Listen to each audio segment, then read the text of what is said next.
Okay, aren't those amazing stories? I mean, it's just like, it's like living, huh? It's living, and you can see how it's not only important because they exist, but it's the very fact that we're doing this type of work that it becomes almost like fundamental to who we are. And it's almost, you start to say, what would life be like without it? And yet, we cope with that because there's a lot without it, right? So we're going to talk about that just in a moment.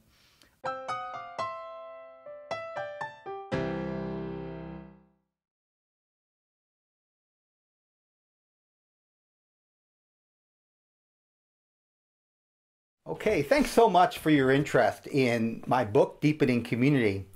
I've really enjoyed the response and dialoguing with people about their favorite parts around the book. And you know, it doesn't matter where I go, it seems that this simple story about chicken soup and bringing chicken soup to your neighbor has really caught people's imagination. So we thought we'd make this little video just to give you a sense of that story and that which goes with it. Hope you enjoy.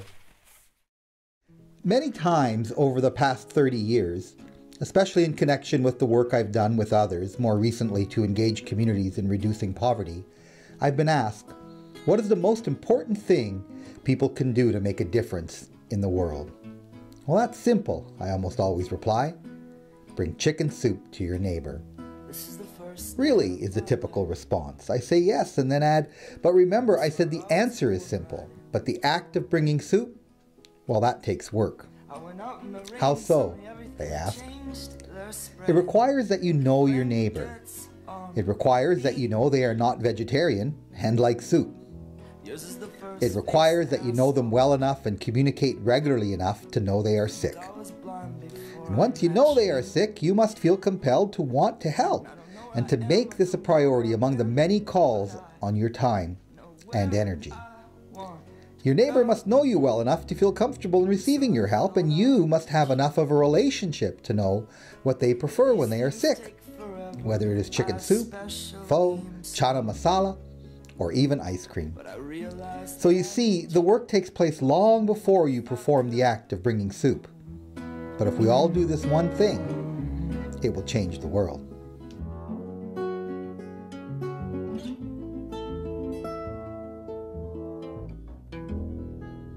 Have fun deepening community.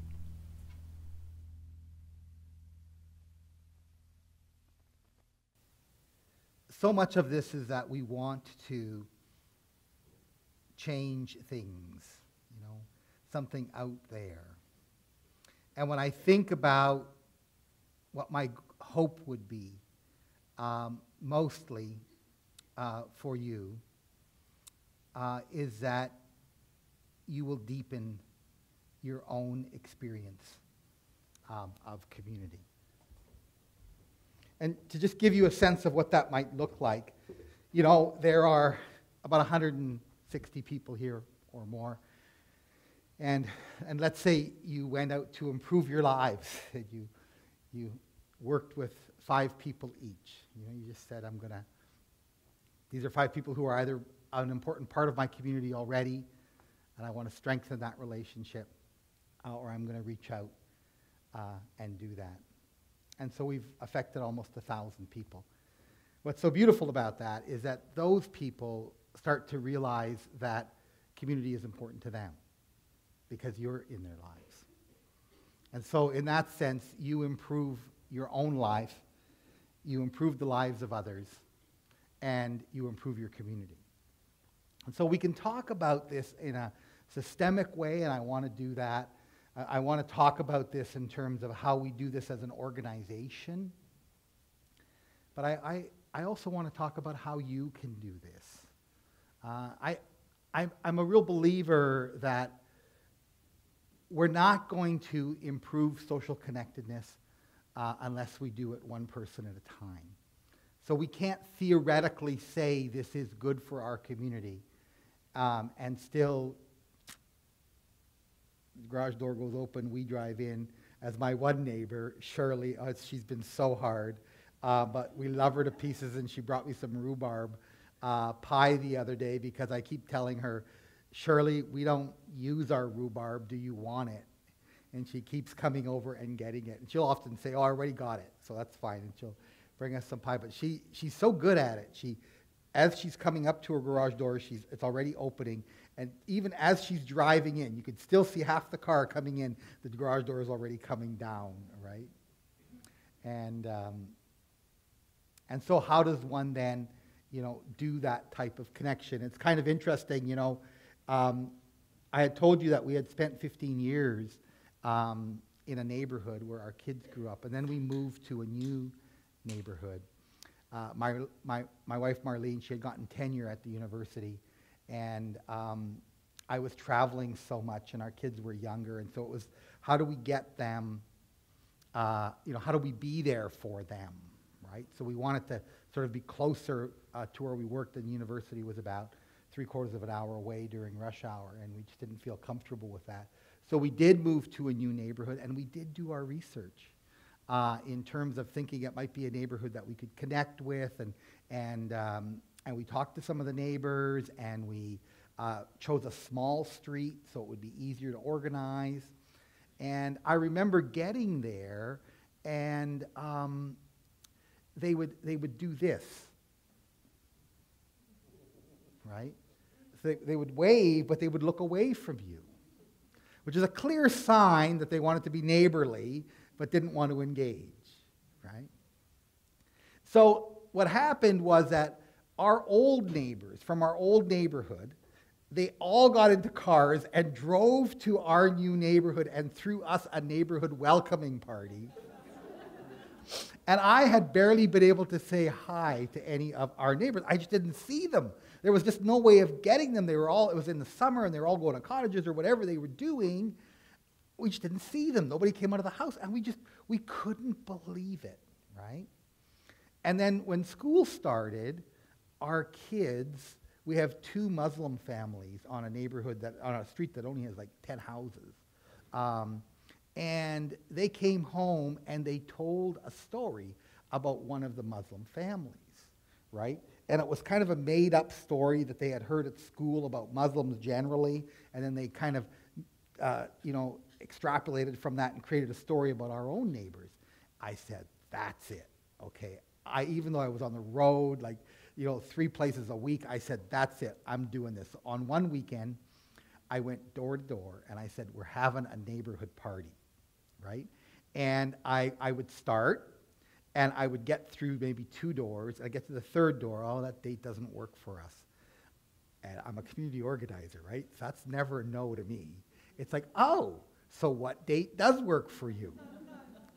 And they would be thrown off, and then they would have to go inside of their calendar, and they'd come up with some dates. And then I would go back to the first house again, and I would say, so this is the new date. Does that work for you? Guess how many times I went to every house on that street that day? Any ideas?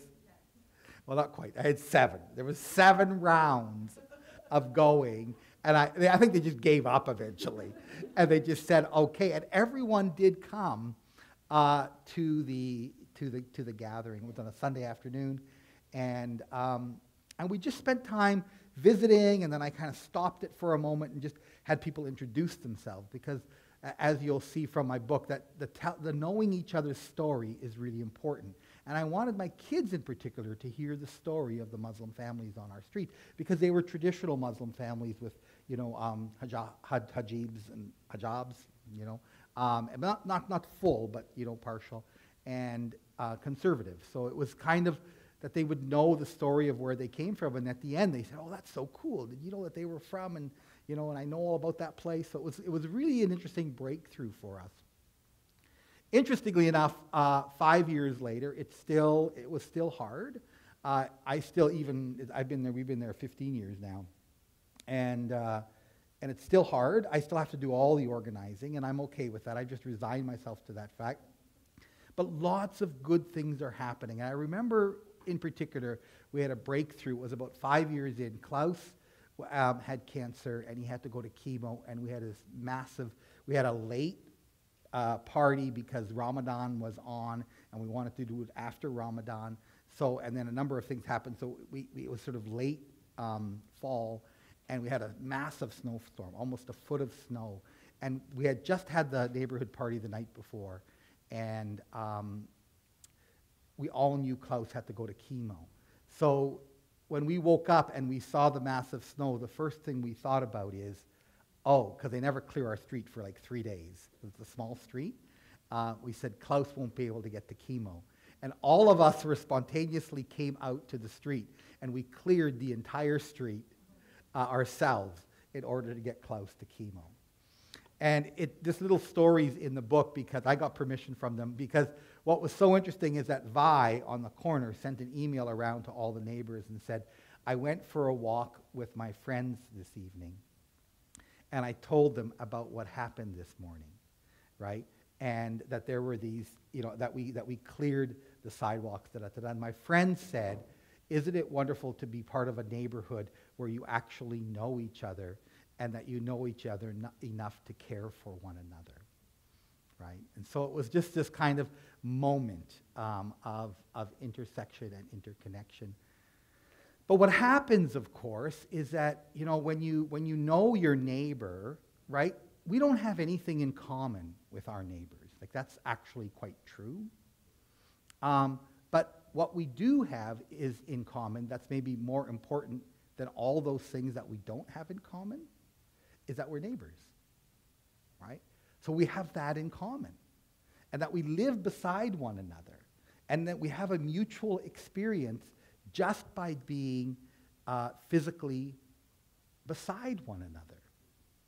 And so, knowing one another, all kinds of things start to happen. The El Khatibs were building onto their home, and they were making a lot of noise for a lot of months. And we were all okay with it, because we had even signed off to let them have a different variance and that kind of thing, because they were doing something for one of their children who was ill. They needed to expand the house for that, but they were so grateful to all of us for being so accommodating and always helpful, that they threw a complete Lebanese sort of dinner for us all, including there was a sheep's head on the table, So it was this great kind of moment. I got to taste sheep's, because they call me the mayor of the street. They gave me the cheek of the sheep, and they said it's the prime meat, So I got to eat sheep cheek. It was fun, and I can tell you so many stories of the ways that we've connected. But we've not become friends like we did in the other neighborhood. We don't do things together. We associate in a less deliberate way. But we all love the neighborhood because we know one another, and we're comfortable with one another. And there's something unique about that, because I could just see if that story, the opposite is almost unthinkable to me, right? That if our kids would start to make up a story, and then that would grow, right? And then a small conflict occurs, and it escalates. You know the story? Because if you work in a city, you'll know lots of those stories. And the whole neighborhood starts to break down, and there's people angry at one another every time the dog barks. Like, there's all that kind of stuff happens, but once you know each other, there's a sense of peacefulness, of calmness. And this is important because when you look at the health benefits that we're actually talking about, these are the health benefits that we're talking about. Nothing miraculous happens. But when you have more stress in your neighborhood, you get sicker. When you have less stress in your neighborhood, you get healthier, right? When you're feeling comfortable, when neighbors reach out to each other, when they do this versus this, it matters a lot. I think that's what we want to say, and that's what I wish for us when we talk about this, because then we can start thinking about more broader applications in working together. And we can start thinking about how do we start to do this work at a population level. Most of us are concerned about that. How do we do this at a neighborhood level? How do we do this for the whole city of Oshkosh level, right? How does our organization of goodwill or our school board, is it Algoma School Board, how do we actually do this? And so we've had two amazing stories. But what's important in these stories is that there is a methodology behind the madness. There is a purpose behind what they're trying to do, right? And that purpose can, in a sense, over time, the benefits of it can be calculated. When we look at places like Mondragon, it's in the Basque region of Spain, it's one of the places I've studied a lot. When you go to Mondragon, right, you immediately see a difference. It's a worker cooperative of 20,000 people. And the communities where the cooperative exists are physically greener. The houses are no more expensive, in terms of they're no larger, fancier, but there's a real sense that everyone is caring for their place. And so you immediately feel a sense of prosperity. And prosperity in its truest sense. This is a good place to live. Another group that I work a lot with is a group of 1 million Gandhians in the Tamil Nadu region of India. They're one of my favorite groups. Sri Loganatham was one of my interviews in my book when I followed for a while the word Zarvadeo, which is the Gandhian. It's the word for the Gandhian. Gandhi used the word for the good of all, right? So I wanted to find a network that worked with it, and I found two. One in California, two that I really started to follow.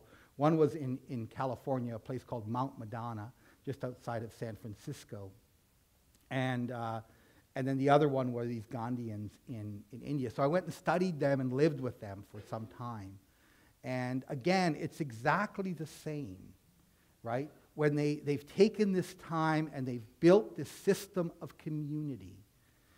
When you go to the Asefa communities in India, you can right away tell that you're in an Asefa community. And everyone knows the Asefa communities because they work together.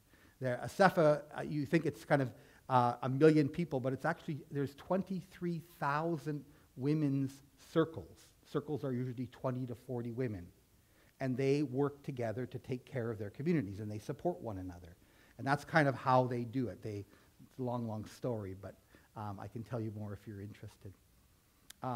So on a population level, right, when this begins to happen, you have another sense of well-being and a sense of prosperity.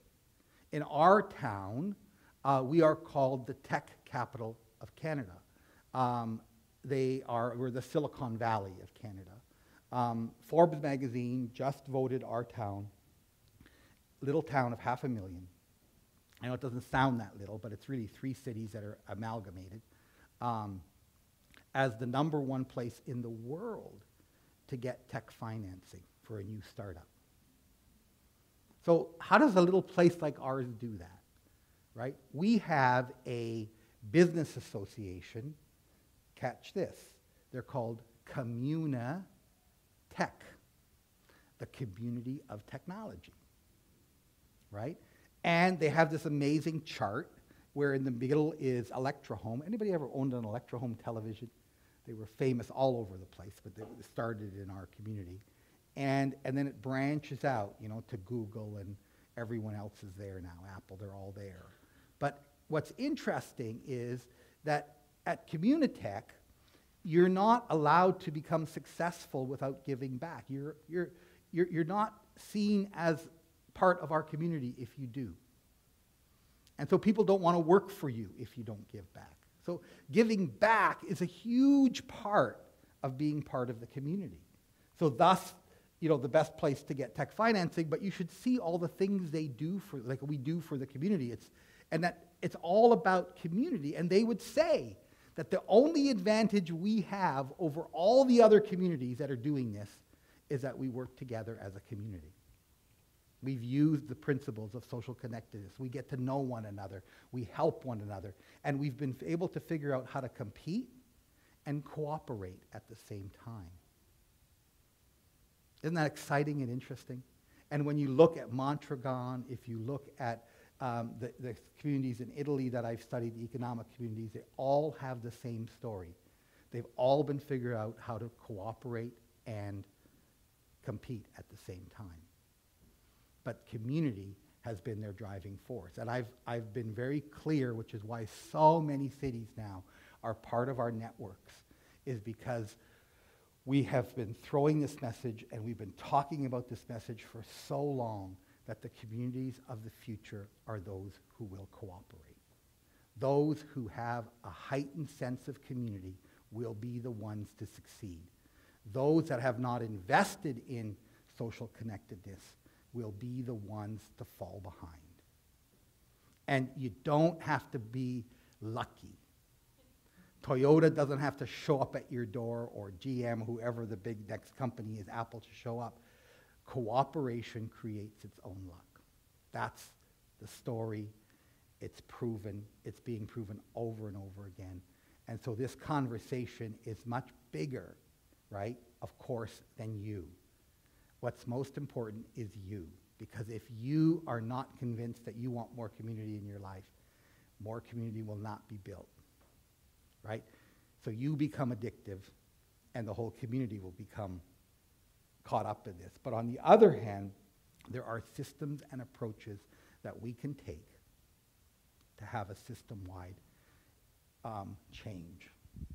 So first of all, when we talk about this large-scale change, right, what we call population-level outcomes, when we talk about poverty reduction, we aren't talking about people having better lives. We're talking about the fact that we have 18% poverty in our community, and now we have 15% poverty in our community, and now we have 12% poverty in our community, and now we have 10% poverty, right? We understand that poverty isn't one thing. It's probably 20 different major things. So then we say, okay, let's look at single-parent poverty. Let's look at working poor poverty. Let's look at gender poverty. Let's look at racial poverty. Let's look at poverty from all these different angles. And then let's see if we can bring it down by several points, right? So every one of these are important, and every one of them has their own unique strategy. What makes it common is that we're thinking about this on a systemic level, right? So we're not just looking at more programs, we're looking at how do we actually reduce. In our world, we say we want less poor, not better poor. You know, I went to our major funder. Our major funder has been with us for 22 years. They're the largest, most sophisticated funder in the country. And they invest in our work and have invested for a very long time. I just spent another full day with them working on things. And I was talking to Stephen Huddard about this over lunch, and I said, you realize, Stephen, that where poverty reduction work is not going to reduce poverty in this country? And he actually sat back in his chair for a moment. He said, what did you just say? I said, all the good work that we're doing to reduce poverty, all the good work we're doing to help the poor in this country is not going to reduce poverty. Because it hasn't, when you look statistically, for the last almost 30 years, right? We've taken the edge off poverty, but poverty itself has either grown or stabilized. So I said, primarily, we have a systemic problem, right? And that systemic problem is neither good nor bad. It just exists, right? So if in any business, when you have a systemic problem, you deal with the root cause of the problem. You look at the system that's not working, right? And so we need to figure out how to get 20 to 30% of our community, right, to a place where they're not living in poverty. And the system has to change, not the people, right? So then you start saying, well, what does the system look like? Well, let's say this is where we go to the 20 different kinds of poverty, because there's a different thing affecting each one. And we start to look at it from a systemic point of view, right? For instance, I wasn't going to talk about poverty till later, but it kind of helps you understand systems thinking. So for single parents, it's very interesting because the vast majority of us, when we are asked, why does a single parent exist? So almost everyone will come down with some form of promiscuousness, right? So it's someone having a baby out of wedlock, right? That's absolutely untrue. It is the very smallest reason why we have single-parent poverty. You know what the number one reason we have single-parent poverty is? Because of divorce. Matter of fact, our minister, right, our minister of social services for our whole country, sat me down one day and said, Paul, if there's only one thing you could do, I want to do it for you, just one thing to reduce poverty the most in our country, what would you do? I said, I want divorce insurance for our country.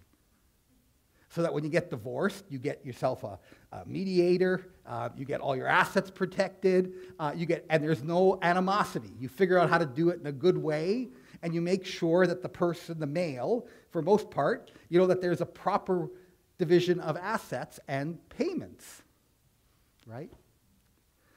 She went, oh my God, I can't do that for you, you know? so interesting, right? But it's very, so what we do is we say, in this case, I've had others do this with me, where we've done an entire state like this, where when a family becomes single parent, which is 52% of the time in our community, you're actually more prone to get divorced than you are unemployed. Right? So we have unemployment insurance, but we don't have divorce insurance. That's where I'm getting at. I know this is terribly controversial. Just stay with me for a moment. What we came to understand is when we studied single moms, what we came to understand is it takes them about a year to get over the shock of becoming a single parent. Almost always they're the primary caregivers, right? So even statistically, if we want that to change, the reality is 96% of the time they are the primary caregivers, right? So then what we say, we got to give them some space, right, and some supports through that first year. Then, most often, they have to go back to school because the skills that they have often are not the skills that will support a family on one salary. So we have to upgrade their skills to the place where they can have, they can earn a better income, right? They earn a better income, right? That takes about 2 years, and within about 4 to 4.5 years, statistically, like we're talking hundreds of thousands of cases, statistically, we could almost bank on a 4.5-year turnaround with proper supports versus a lifetime if the system stays the way it is now, where it's almost punitive for being a single parent. It's remarkable. Huh? So when you start doing the math, and I can do this with the working poor in the same way. Right? It's just remarkable when you start looking at it statistically. Our mental models are ridiculous in many ways. How we perceive, why is someone getting $8 an hour at McDonald's? Why would you go to McDonald's that would pay $8 an hour? Why would you go to Walmart instead of Costco? Do you have Costco here? That pays $22 an hour. Maybe not quite that high in the US, that's what they pay in Canada. Like, why would you do that? Just in that sense, right? And I have nothing against Walmart, right? And they've actually now they made a declaration of the $15 minimum wage, which many, many of our companies have done, right? Even though now our provinces have all gone to $15 minimum wages. Because we can just show them statistically what this does, right? Anyway, sorry, now you got me on my pulpit. So, systems thinking is a really important part of large-scale change. Is that we try to understand the system, and the way that we get you to enter into the system is, and that's what I was so interested with Algoma, is that you've intuitively brought in the private sector, the public sector, right, the not-for-profit sector, and people with lived experience. And we always talk about lived experience are the people that if we're successful, they will benefit the most. We need to bring them in to the conversation. And if they start working together as a whole, they begin to understand the system, and we understand what are the system levers that we need to work on in our community What are the assets that we can gather together and focus on the issue that we're wanting to work on, and we build on those, and it's a much more natural flow, right? That's what in our work of collective impact we call the common agenda. The common agenda isn't about having a strategic plan that we all agree to. The common agenda is a whole lot of people who make up the whole system of the community, all the people who make up the good of this community, coming to agreement on what they will do together, and that they see a role for themselves in whatever it is that we're going to do. A strategic plan is a plan that has been made up by perceived experts saying this is what needs to be done, and the rest of us sitting back and saying, wow, that's interesting, good luck. That's a strategic plan. A common agenda is all of us working together, right? Now, after that, there's what's called shared measurement. And shared measurement is another really interesting piece of the puzzle.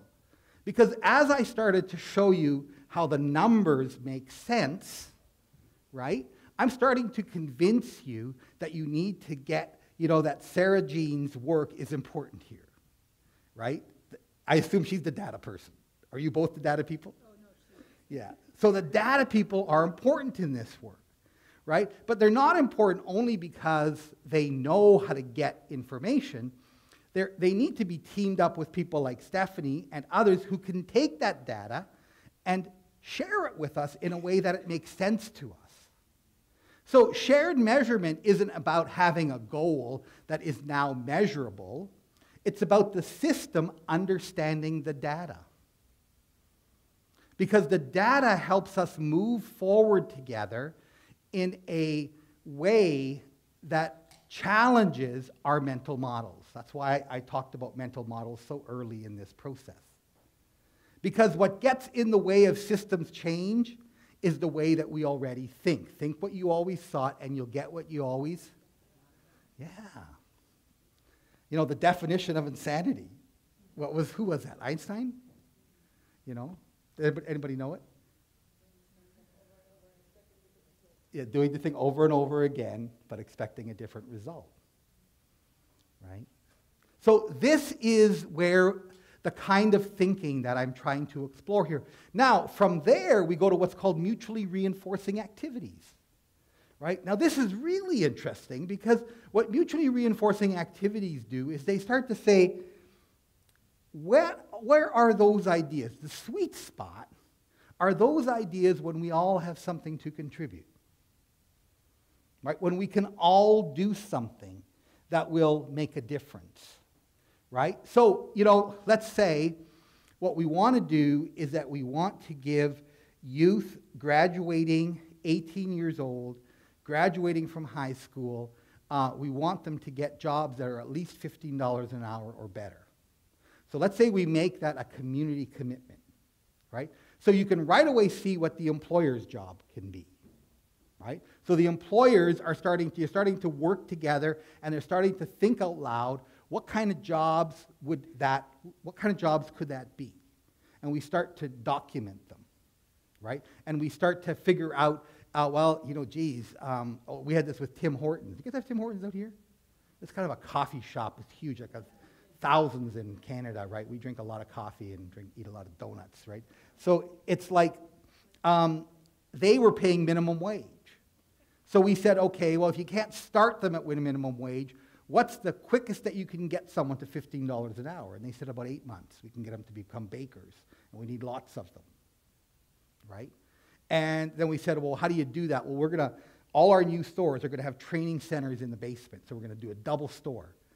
Put the regular store on top, put a training store on the bottom, right? And that's how we did it, right? So the community college. Right? What's their role? Well, their role and the community organizations were to find the people. They were to do the training and start running the proper training programs. Government found a way of kind of dealing with benefits and the whole kind of transition phase, right? And then the individuals were the 18-year-old students, right? Or even already at 16 and 17, because the schools started to get involved and started to say, how do we prepare the students who aren't going on to university?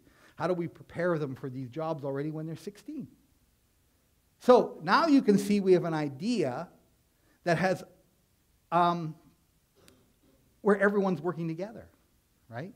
Mutually reinforcing activities.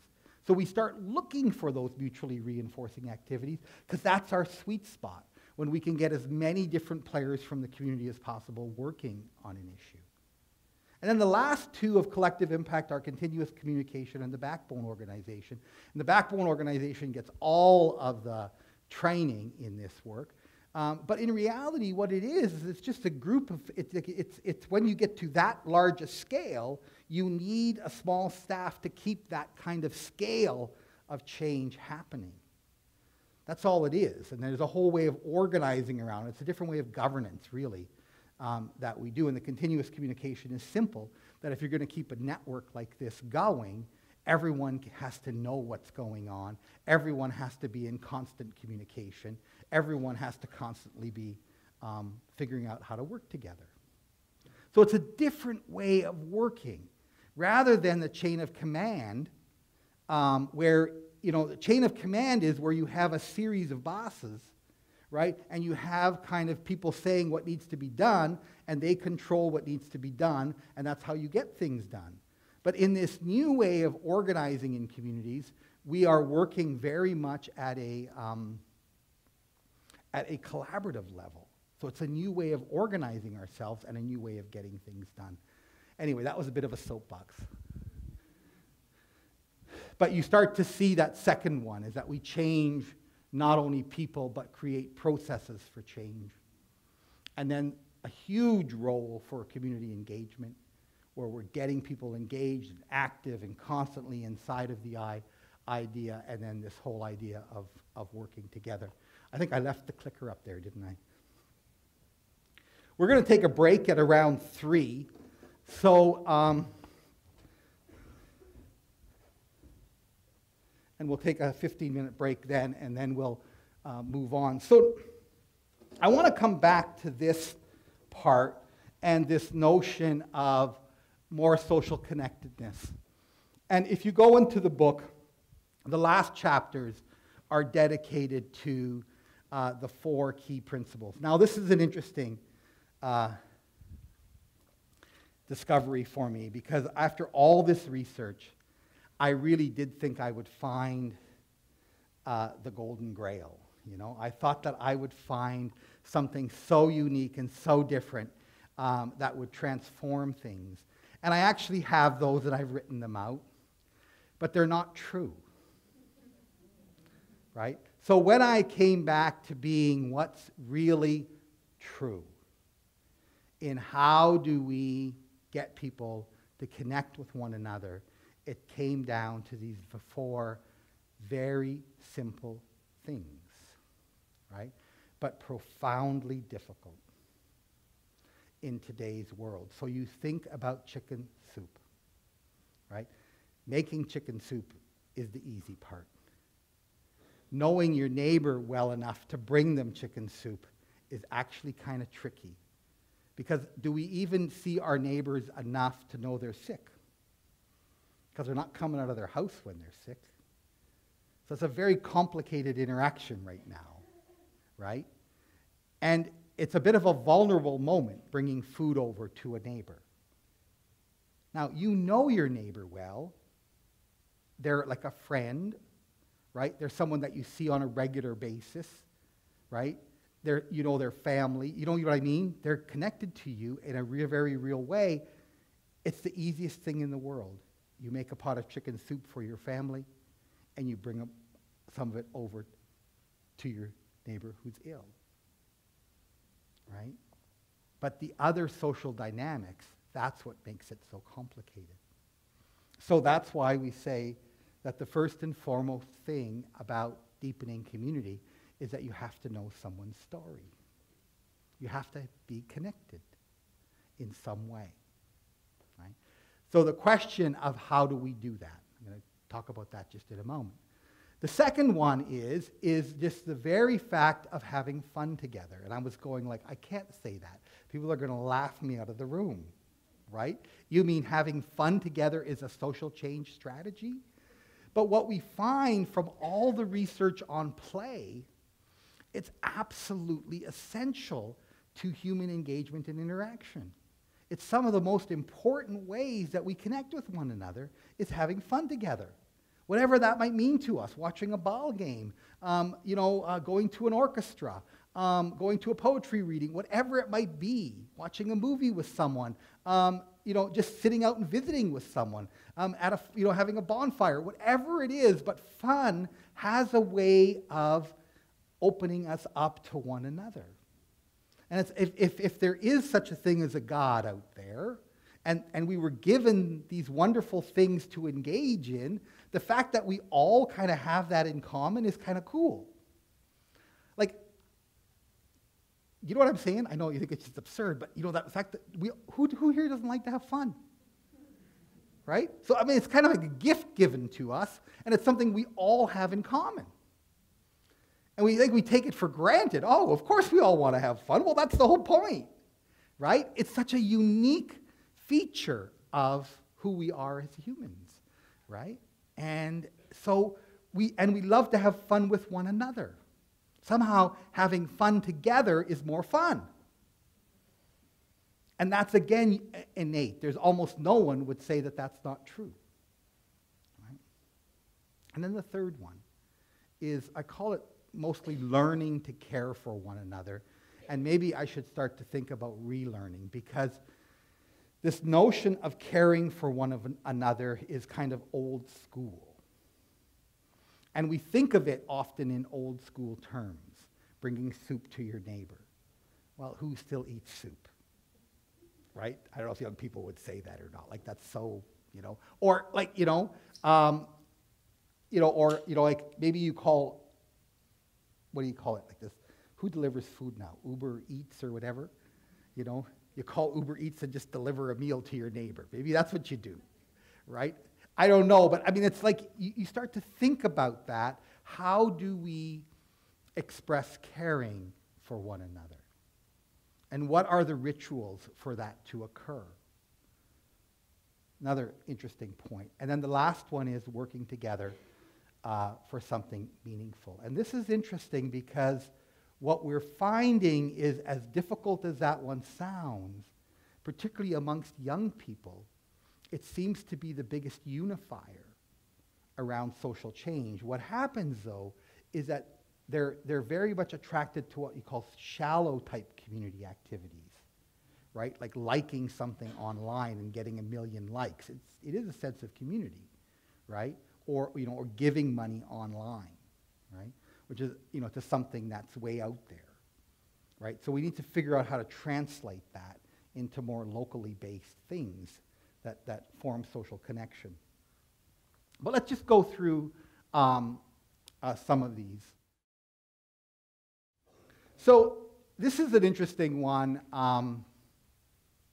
about we need people to connect. And there's some really interesting stories of cities that have done this. I particularly like one, the city of Delburn. Well, a city. It's a town of 500 people. And they were having an interesting experience where they were having a lot of young people leave because they were just so small. And they were just feeling a sense of not being connected. They were kind of a suburb for Red Deer, which is not that big. It's about 30,000, but Delburn is so small it became a suburb. Housing prices were cheaper. And so there was a group of people said, we need to get to know each other again. So what they did is they started hosting fun kind of conversations, and all kinds of different ones, right? Everything from a pub to a restaurant to a park to people's homes. And then at one point, they have a fairly famous portrait photographer. And he said, I will come to every one of these, and anybody who attends, I will take their portrait. And so eventually they had over 80% of the town's portraits in his camera. So then they said, what do we do with these portraits?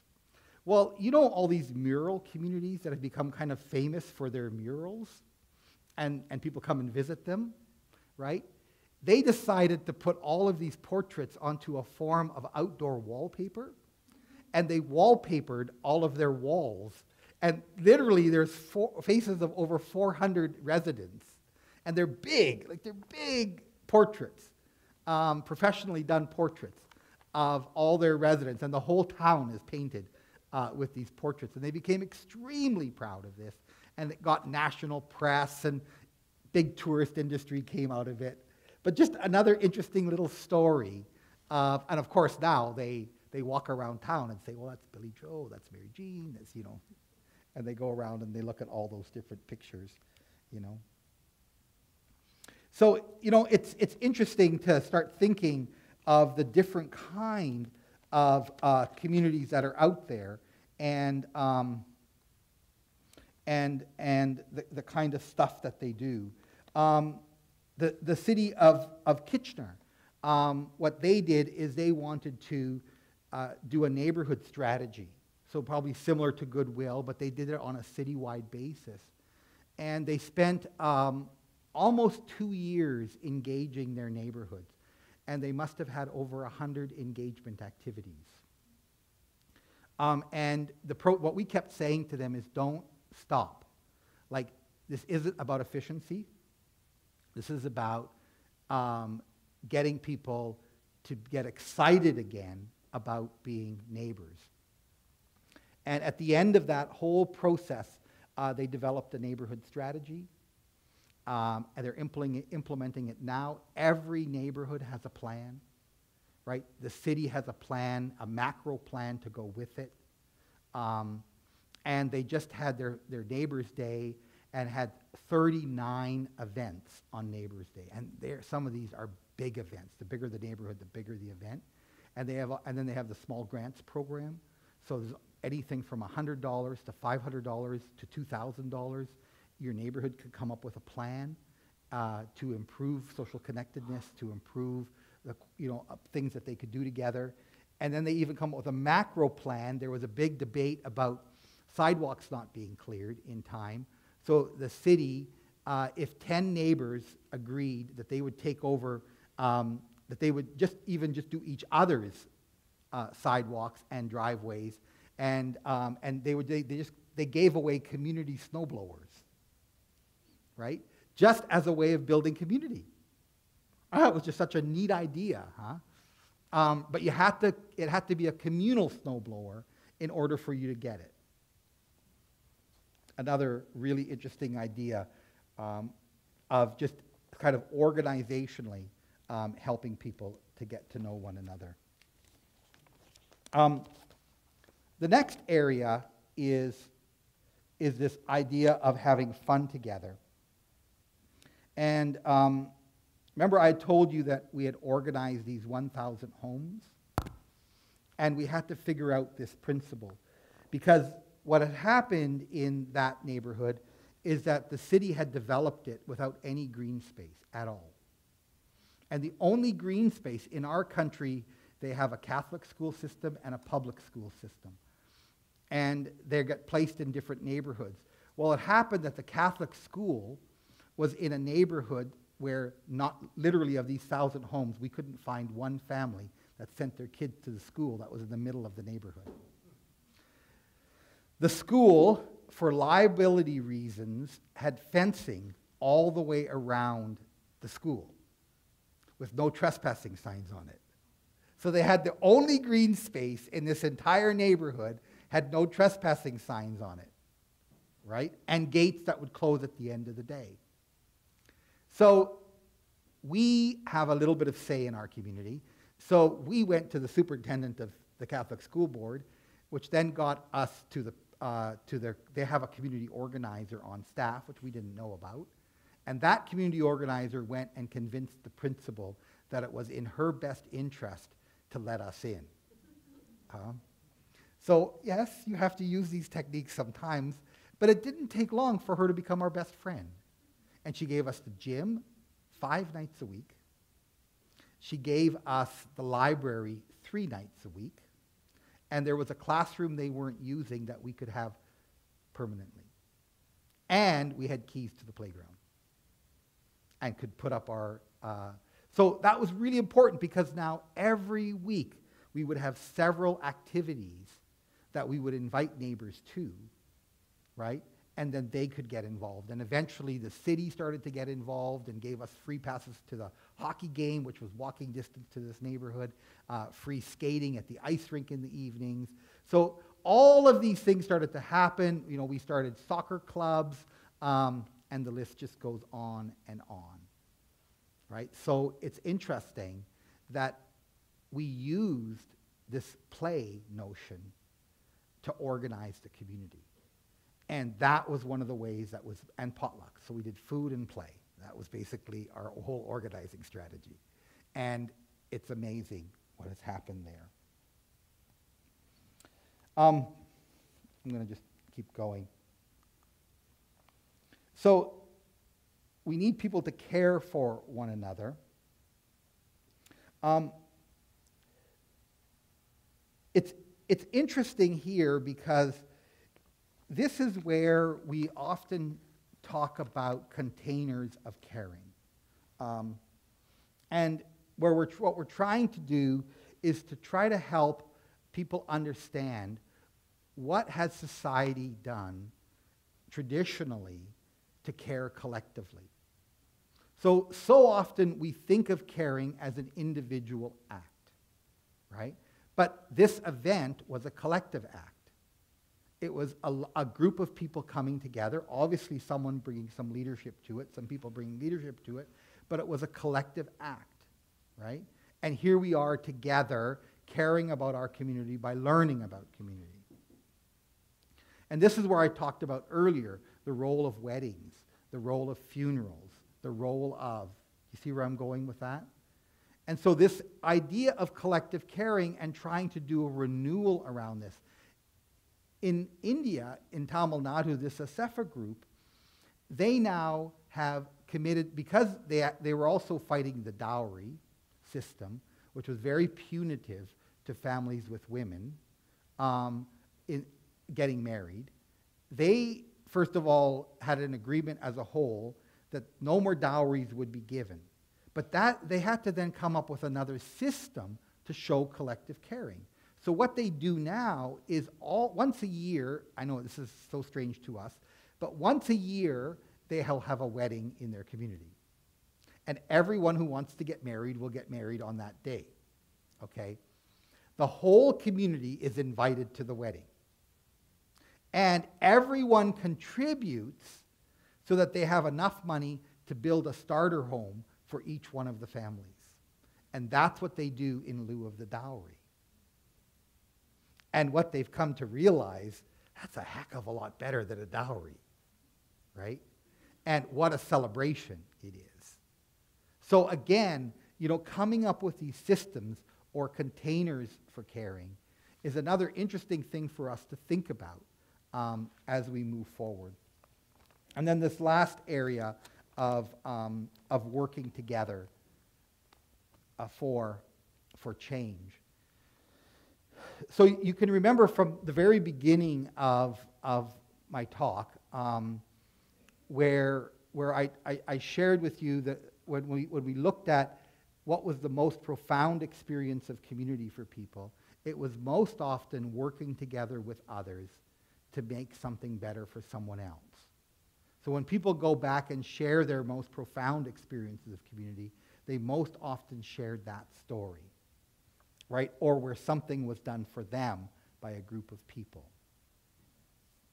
So this is a really helpful finding in the sense of us as organizations that care about community, right? And to want to build it. So one of the things that we're doing a lot now is that we're asking people to think about how do we help individuals organize around volunteering. So we're saying, can you come up with more collective volunteering experiences rather than individual volunteering experiences. We call it the Habitat for Humanity effect. You've never had someone come out of a Habitat for Humanity. You guys have Habitat for Humanity here? You've never had anyone come out of a Habitat build and say, oh man, that was so much work. Right? They always come out saying, well, I got way more out of that than I ever gave. It was so much fun, right? But we find that in so many of these experiences, many hands make light work. It's not just that many hands make the work get done faster, it's actually light work. It's fun work. I have a story, one of my favorite stories in the book is called 10,000 Pies. And it's about young people unloading a truck of pies at 6 in the morning for a relief sale. And they literally unloaded an entire semi-trailer of pies. And you should have seen the joy on their face. And I remember I was one of the parents watching this happen. And it's a chain that they make of about 80 young people from the trailer to the bleachers in the arena. And the bleachers is where they store the pies. Right? Like, this is a lot of pies, like an entire semi-trailer full of pies. And they're unloading them. And the fun that they were having for the hours it took to unload that truck, right? And the productivity that they saw, it just, when you would, there were groups of people just coming and watching them do it because it was just so much fun to see them work at this collective experience. And each one of those pies sold for $5. Do the math, right? So it's very exciting when those types of things start to occur. And so we look for those types of activities to bring about change. So in its simplest form, the magic formula for social connectedness is to find experiences where people can get to know one another, right? And actually talk to one another. I think that there is a lot to learn about this 50, 100, 150, 200. I think we could be more efficient in his study. But, you know, the question of where do we create the experiences where people can regularly connect with one another? And where are they already regularly connecting with one another, right? So for seniors, where can we create places that are regular, not just sporadic? Sporadic fun isn't good enough. It's a good door opener to deepening community, but it's not going to give you the result you want. You're trying to find these experiences where the people can come over and over again, right? Pickleball is big here too. Yeah, I mean, it's kind of interesting, pickleball, particularly for older men, seem to really like it and get a real sense of camaraderie from it. So that's a real winner in terms of building social connectedness. The question of pickleball in your own neighborhood, that's kind of an interesting one, you know, so that people can connect on that level. But generally, that gives you another win, right? The whole idea of having fun together, you know, the fact that these small grant programs that many, it's the #1 program now of the Vancouver Foundation, smallest amount of money in their portfolio, biggest impact of the foundation. They've declared it. So the smallest amount of money they give away, biggest impact that they get. And it's when they allowed people to apply for grants to have parties. Neighborhood parties. Jim Deere is the greatest neighborhood developer person probably in the world today. Was the director of neighborhoods for Seattle. Travels all over the world talking about neighbors. He has this saying, why throw a meeting if you could have a party? Right? Why have a meeting if you could throw a party? And he really believes in the party as being the central place where organizing occurs, you know. And then this notion of caring is a really interesting one. And again, where do we show that? It was interesting in this 1,000 houses neighborhood when the Syrian crisis occurred and we took in 25,000 Syrians. Almost all of those families were private sponsorships. So that means the government didn't pay anything. We had to come up with our church. We sponsored a family of 7. 2 of the children were developmentally challenged. And so they were considered an extra burden. So instead of raising $30,000 for that family, our church had to raise $50,000 to sponsor a family and find them housing and take care of them for a year. And what was the coolest moment in Canadian history is that we had people organizing and protesting against the government because it wasn't giving us our refugees that we were owed. We wanted our refugees. We raised all this money. We found them a house. We want them. It was a great moment, right, where we were impatient with our government. Clear them faster, get them into our country. We want them here, you know. It was a beautiful moment. And this neighborhood took 2 families. That means they raised almost $70,000 and found them housing in their neighborhood. That's just because they were organized like that. They've done some marvelous things. They have a fabulous babysitting co-op to take for periodic daycare. And if you have 2 kids for 2 hours, you get 4 chits. If you have 1 kid for 1 hour, it costs you 1 chit. So if you took 2 kids in for 2 hours, and you got 4 chits, but then you only had your child go in for 1 hour, you still have 3 chits left over for another day. See what I mean? There's this whole informal system of sort of keeping track of making it fair. And they do thousands of hours like that of trading daycare in their own community. Hundreds of ideas that I could come up with here and I could share, but it's time for our break. So, 3:15, let's come back together, and I'm going to talk more specifically about poverty reduction and how do we use our thinking around social connectedness to bring about change. Okay, I want to do 3 things in the next half an hour. And maybe what I can do is just address some of the questions that are coming up. And I don't know who has the microphones, and we'll open it up for a few more questions. One of the questions that was immediately asked about was, what do we do about, talk a little bit more about this community of fear, right? So I wanted to do that with you and what that might look like. So in its most raw form, it's my cousin uncle, Mr. Zacharias, who teamed up with 6 of his friends and built houses beside each other as a statement of community, but they were very clear that they didn't want to have any East Indians, Punjabi, Sikhs, living in their neighborhood. Okay?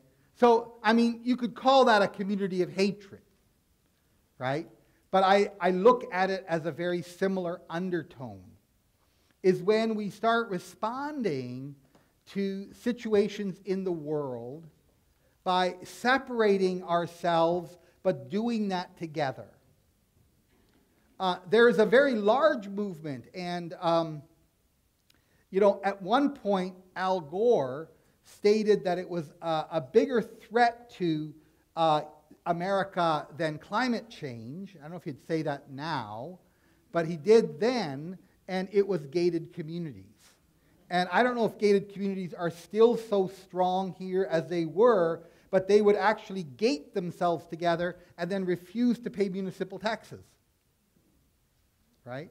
So what happens in these situations is that we have a lot of hatred in America. And what's interesting is the myth is that our enemy is out there. I'm not sure it's always a myth, because there is some really bad people out there who are against things. And we have to be careful. But most of your trauma in America is coming from within America. Right? And it's coming through radicalized individuals who are doing some pretty serious stuff, right? As almost terrorist statements, right? And terrorism has its own kind of weirdness because it's not just about the terrorist act itself. It's what it represents, and it's almost like a hopelessness that occurs, and it's like it's an absolute voicelessness, and the only way to be heard is to create a terrorist act, right? It's a screaming almost, right? So what ends up happening is that when these communities of fear unite, it's very hard to tell them apart from altruistic communities that are doing something good for a better world. Because often they will unite against something for something. So the point I'm making mostly in communities of fear is be careful. If you're organizing against something, right, it's a very fine line to walk. Now, activists would say that we always organize against things, right? But that's in some senses different. But it also is a fine line. So I'm not always saying that community, like, obviously, if we're afraid, we should organize, right, in order to be stronger together, and if nothing else, for the positivity of sense-making. So it's a fine line. We have to know that sometimes these communities of fear turn into communities of hate, right? And when that occurs, something really bad happens. You know, I find it interesting, you know, because I would say have a real fascination, maybe sometimes an obsession with the Soviet Union and communism, because both of my grandfathers were executed by Stalin, right?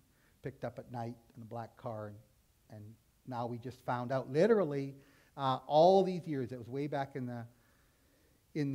my one grandfather in the late 30s and the other one in the early 40s, and we just found out what happened because the KGB just released the records in the Ukraine.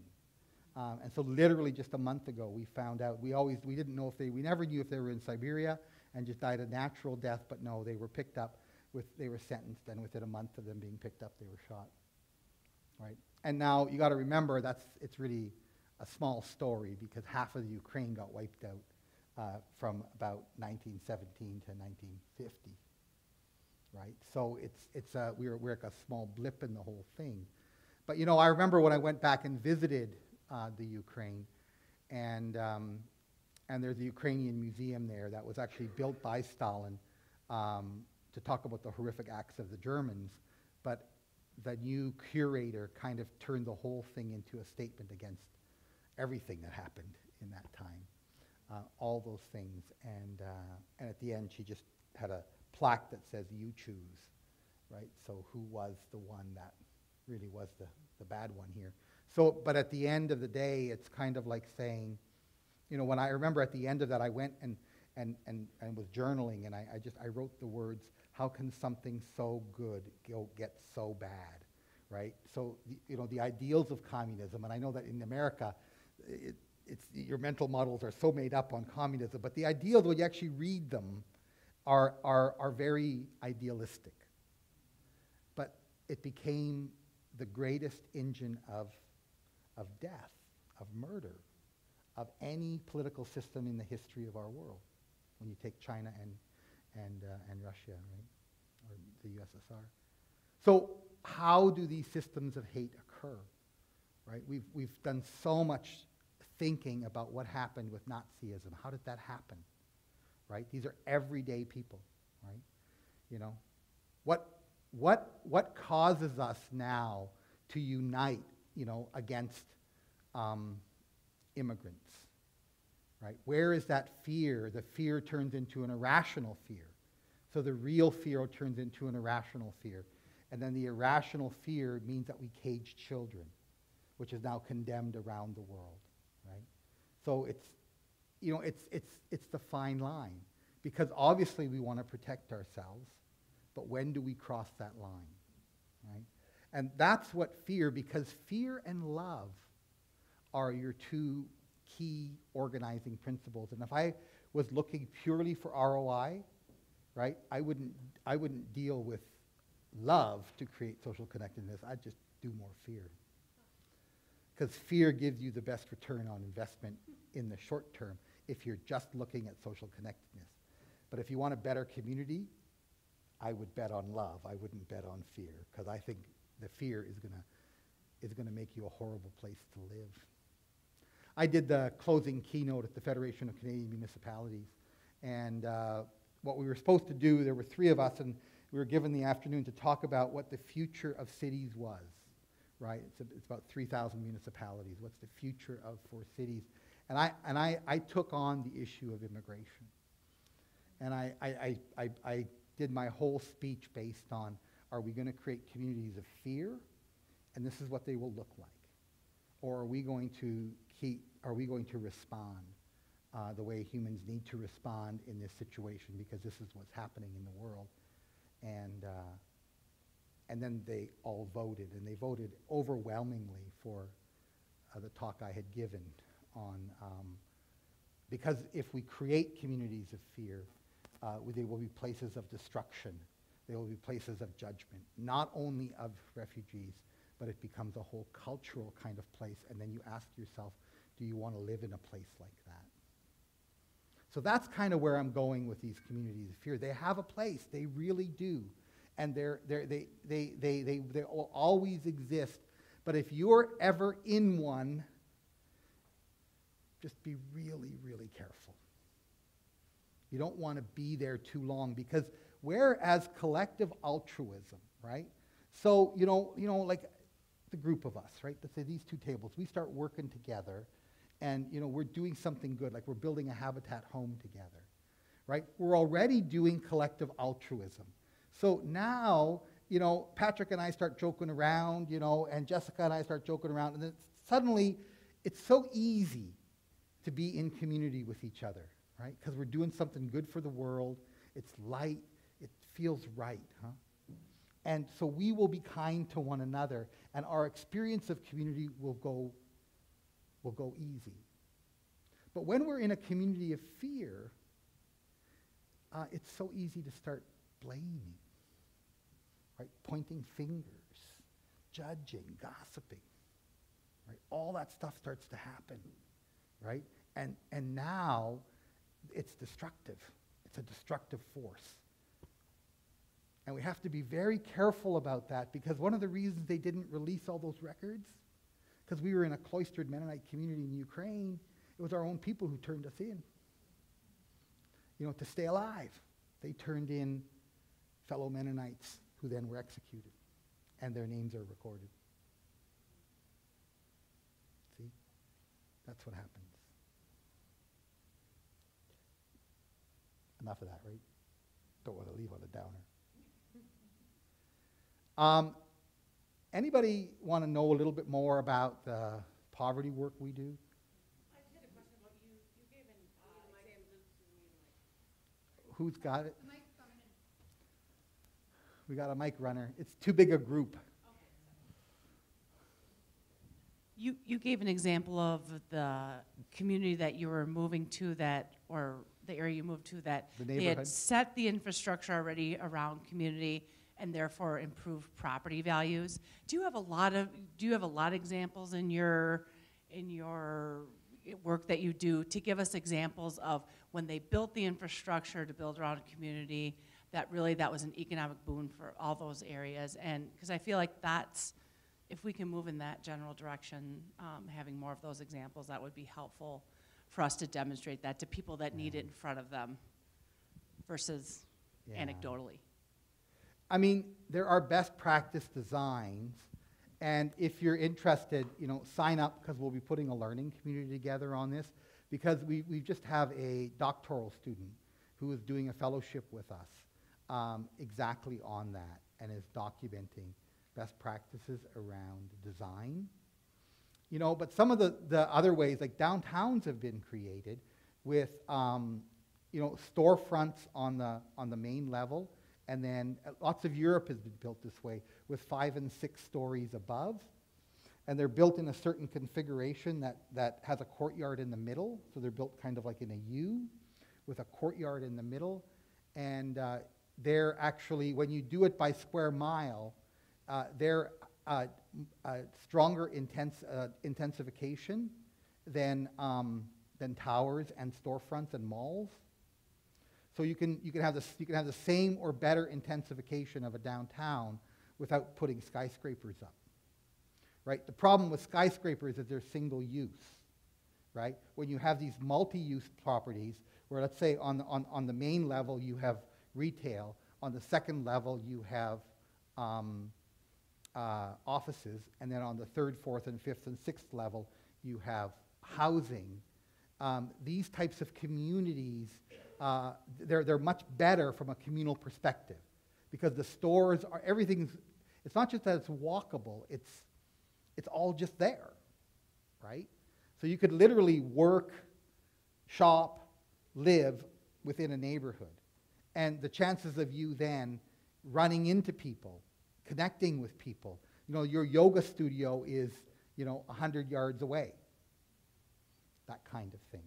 So there's lots of design principles like that.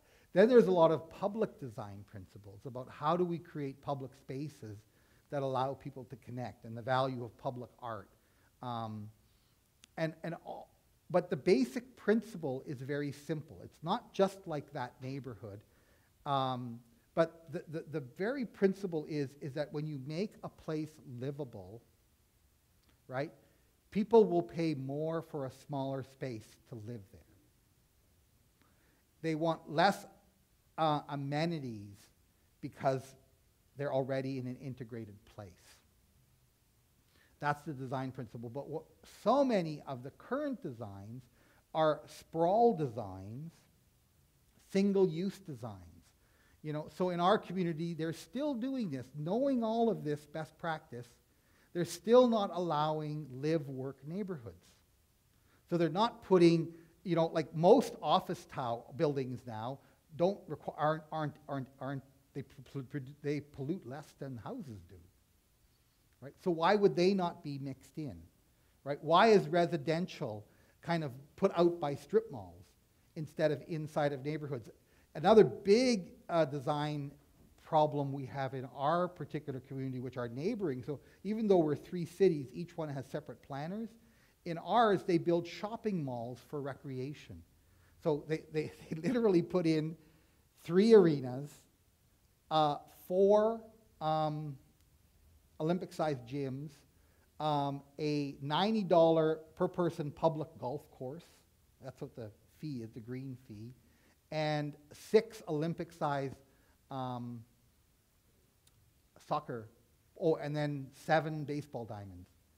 And there's no public transit to it. So, what? What are you thinking? What are you thinking designing that?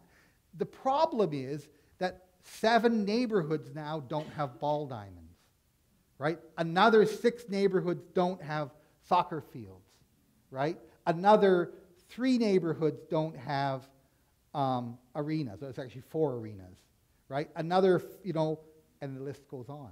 So if you would have spread those out, the environmental footprint would have been so much less, right? And you could still do what you want to do. Their point was that they wanted to attract tournaments, right? But the destruction they did to the community, these tournaments are worth almost nothing to us, right? So these are all the design, there's lots of books on this, designing for community. But what we're finding is that smart developers are making a lot of money by using good community principles. And there's more and more younger developers coming in using those principles. Primarily now because it's so hard to get permits, building permits, and then there's so much protest against people turning green spaces into housing, right? I just want to give a concrete example. I'm shaking my head like this. I feel like I'm a bobblehead today, if you guys can see me with Paul's words. But in Algoma, we thought just like that. So within the last 5 years, our superintendent, we were going to build an extra athletic space. That's what our community wanted. And he started a conversation about, well, that's just for athletes for this particular time of year. What if we change it into a community wellness center attached to our high school? And so now we have gym classes, athletes, whatever, that are commingling, working out right next to our community members. So you, on any given day, could see a 15-year-old working right along next to one of our oldest members who's 97. We have a tech ed center that they also built with some local funding. And we have lots of local businesses that donate their CNC machines, which are computer technology machines. That's what our community really uses. But in addition to that, something that's come about in the last 3 years with thinking about this differently in spaces. One of our local businesses is a label, they produce labels, and instead of just donating the machine, their employee actually works in the school on the machine and then trains the high schoolers, so on the machine, but also building the relationship with that student. And that relationship has done more with these students than the actual job itself. So, I mean, there's a whole synergy there of just thinking differently about space. Our next project is a community kitchen in our school to continue to make these meals for the after-school program I was talking about, because we have our seniors right down the hallway. They can take their exercise class, come in and cook with our students, and then provide the meal after school. So sometimes it is about— It's a no-brainer, isn't it? It is a no-brainer to me, but not always to everybody else, because they think of, well, why are you doing that? I mean, we've showed tours to other even educators or superintendents who are building centers, and they're like, well, isn't there security breaches on this? Like, where are all the rules and the forms, and they have to have background checks, and I mean, we can go through all that stuff, and we do have security measures, but at the same time, we have to think differently so that we can be collective about what we're trying to do. So I just wanted to give that for an example to kind of showcase what you're saying is so it's true, really Paul. great. It's really great. I mean, it's just like so many of these things, right? You know, like who would have known that the activist community, the disabled community would then, in wheelchairs, would change the way sidewalks are built, would change the way doors open and close, would change the way, you know, you can enter buildings or not. And then who would have known that they became the best advocates and friends for moms, well, and dads who drive around strollers. You know, I mean, it's like if you didn't have things built like that, remember, you've always got to lift it up, you can't get in, the aisles aren't wide enough. That's all been changed, right? It's beautiful when we start thinking about it, and there's these other consequences of just making something better overall when we make it good for someone. So let me talk to you about our anti-poverty work, because it's, you know, when David Brooks wrote that article, which is kind of interesting, I got 100 requests to speak within 12 hours, but we got 3,700 people reaching out to us in 12 hours, right? So it was quite remarkable for us. It was an interesting story overall. But the reality is that the work we're doing has been a 20-year process. And we came to the conclusion, so it all started with our organization. The organization I was running was nominated and then elected by the United Nations as one of the 40 best practices in the world. And as they flew out to give us the award, little did they know that they had done a 10-year study on us. We had been spending the last year talking to what we considered to be some of the people that we thought were most in the know, including people from the London School of Economics and others, to look at our own ROI, our return on investment, and our social impact. And we came to realize that though we were really good at what we did, we had started 1,200 small businesses. All of these people were unemployed before. We had an 82% success rate after 5 years. Just to give you an indicator, in our community, it's like 48% only succeed. But with our support, we took low-income people, and almost 85% succeeded. We had our own bank, the whole bit, right? So we had just incredible infrastructure. We had, when plants closed, the average placement rate was like 56%. Ours was 99.2%. So if a plant, so literally, we did that as a for-profit. We're not-for-profit, and companies would hire us to close the plants that were closing because we had free trade and all that kind of stuff. We were that good at what we were doing. But what happened is that when we had the big community celebration, because the city took it over, and it was like 400 dignitaries there for this award ceremony. And when I was called up to give my talk and accept the award, I said, you know, I find it really interesting. First, I said thank you to everybody and, you know, did all the things you do as an executive director. But then I said, I find it kind of paradoxical that we're being honored today. Because when you actually just do the math, there's actually been a 5% increase in poverty in our community. over this 10-year period. So how can you award us? I said, if I was a private sector employer, like a business, a public company, you'd be firing me for losing 5% of the shareholder wealth, not giving me an award. So on what basis do you do this? So in all due respect, we're not accepting this award. And I walked off the stage, right? Didn't go over very well. But the reality is the private sector gave me several $1 million almost overnight and said, Paul, then what do you want to do? Right? Not the government, the private sector. And I said, you know, my theory of change has changed. That being the best at what you do, that's what my dad taught me. He said, Paul, if you're the best, you will always win. I said, we're the best, and we didn't win. So that's not true. So what is it going to take? I said, my theory is that if everyone in our community just changed 10%, we could eliminate poverty. Just everybody changed 10%.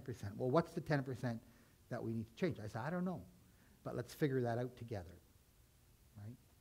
And that's what we embarked on. And so the millennium was 1996, and the millennium was in 2000. And we said that the gift that our community was going to give to the millennium is to create the lowest level of poverty in the country. Still emotional for me. And everyone came on side. It was the most gorgeous thing. It's the 4 years of my life. Just, it was so painful and so much work, but everyone came with us. All the mayors of our 7 municipalities, all the top business leaders. You know, we had a business, it was the paradoxes of things, right? We had a business leader, I remember halfway through the campaign, he has a big jet, right? And it could hold like 27 people or something, right? Private jet. And so he took the 27 biggest employers to his private hunting club, right? And wined and dined them for the weekend. And he had asked me beforehand to just let me know what people are getting paid for various jobs out of these companies. So I knew all that, and I gave it to him. And then he gave them a $300 bottle of scotch they were drinking on the plane as they were flying home, and handed out these sheets of paper and said, and they were, of course, feeling good.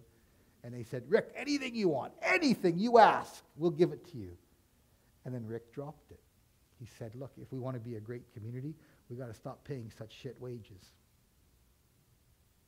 Just like that, overnight, he made the biggest difference. Like, what a paradox, how using all that wealth, all that privilege, all that, whatever it is, obsceneness, really, of the use of money to make the biggest difference in poverty reduction. Right? So we've had stories like that all over, but that's the kind of campaign we ran, and we achieved it. Right? We achieved a true population level. And then at that point, a group of philanthropists came together and asked if we would go national. And I originally said no, I wasn't interested in going national. But then eventually they convinced me, and that was then the Tamarack Institute. And so we started with 15 cities, and we're very disciplined. So we took 10 years to do proof of concept. So we just have an annoying amount of books and studies on us about this work. And then we opened it up to everyone, and we immediately went to 100 cities, and now we're at 388 cities. And so we're 98.2% of all the people living in poverty are now in our cities. All our cities have strategies. Then our next level of strategy was that we would go after every province. So like it's every state. Luckily we only have 12, so states and territories. So we're almost there, almost got all of them that have poverty reduction strategies. And then the big one was the federal government, because they hold the biggest amount of money that you can transfer. And when this new government came in, we never accepted any government money, so it's not about the money. But we had already written with the Senate, we had written a poverty reduction strategy for the country. We actually paid all the fees of the Senate because the federal government refused to do that. They actually saw us as the enemy for some reason. And then this new government came in with Trudeau, and he put in his mandate letters that they had to do a poverty reduction strategy.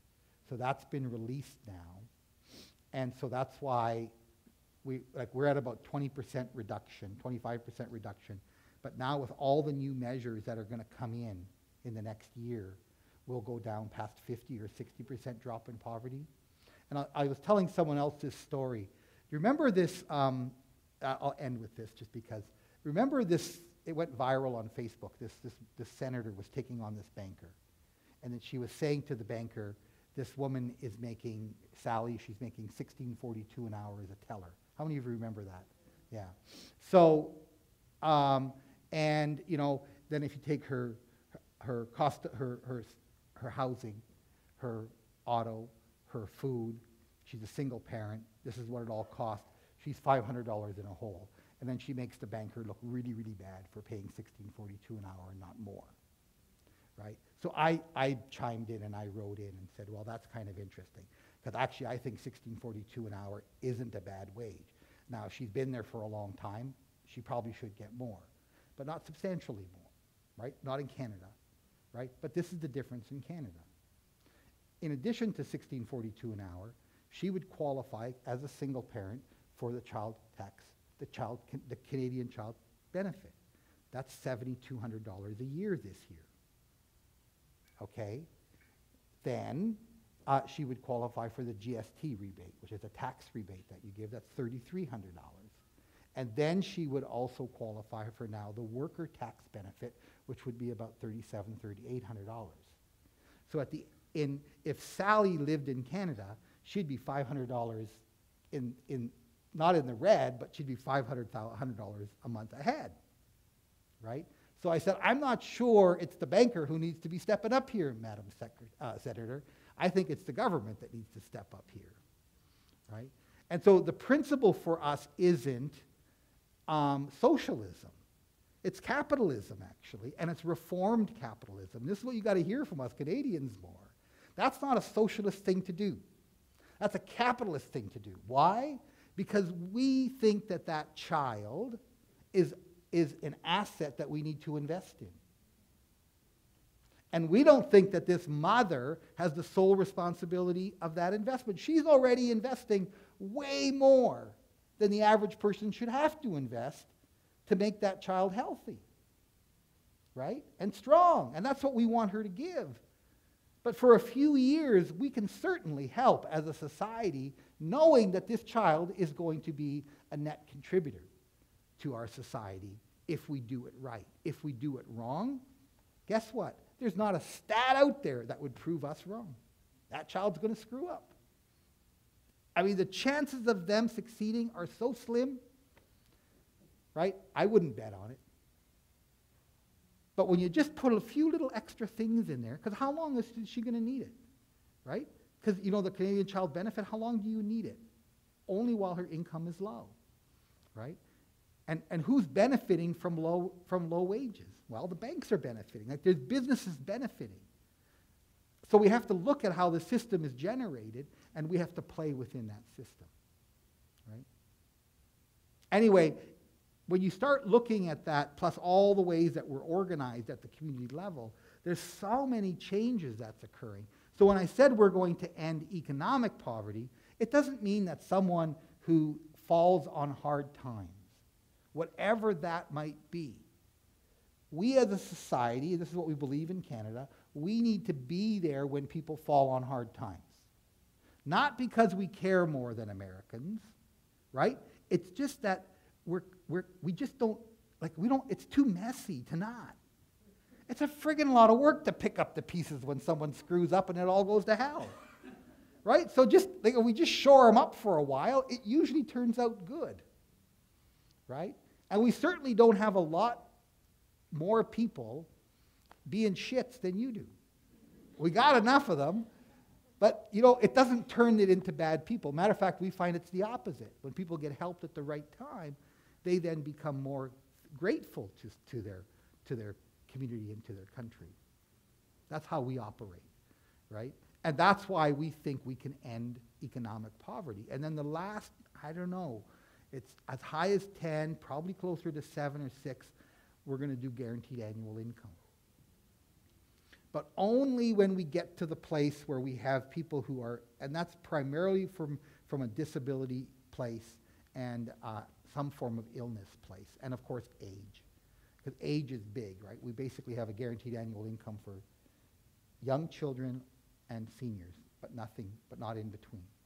So we still have a fully productive society, but we take care of the stress points. And I think what we're finding is that's the kind of system that has the potential to eliminate it. And it's not us. Like, we're not the only ones. We're following most of Europe on this one. So it's not like we're some geniuses. I think the way that we're organized at the community level is unique in the world, and it has its own benefit. But I think the way that the government policies are unfolding in Canada are unfolding in most progressive countries. And I wish that for the United States, and frankly, I think the majority of Americans would agree with me. I just don't, I can never figure out why the minority of Americans speak for America. But that's the Canadian. I apologize for being a little bit judgmental. I love America. I love it, love it, love it. And I meet way, way more Americans I agree with than disagree with. So anyway, on that note, Americans, thank you for having me here.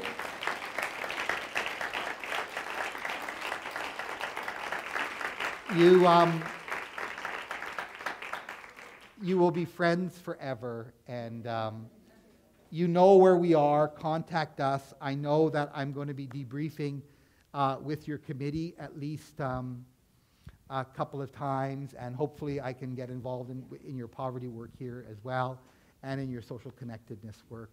And just really appreciate what I've learned today from all of you. So thank you so much. Can we give Paul another hand? This is pretty awesome.